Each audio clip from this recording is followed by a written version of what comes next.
Hello guys, kamusta kayo? Ako'y tapos na magtrabaho at kailangan na natin maligo. Bago tayo maligo guys, ipakita ko sa inyo ang ating kamote. Ayan, ang dami ng dahon. Ang healthy pa, 'di ba? Ayan, ang sarap niyan kilawin.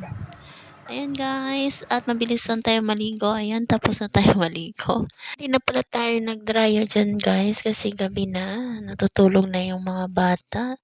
At saka ang ingay ng dryer kaya ayan, patuyuin na lang natin yan bago matulog. At ako'y mag-engage muna sa mga videos nyo dyan after natin mag-suklay. Ganyan din ba kayo guys? Yan, ang daming buhok na. Alternate lang po tayo maligo dito guys kasi ang buhok dito ang daming lagas talaga lalo na mainit yung tubig. Pag araw-araw ka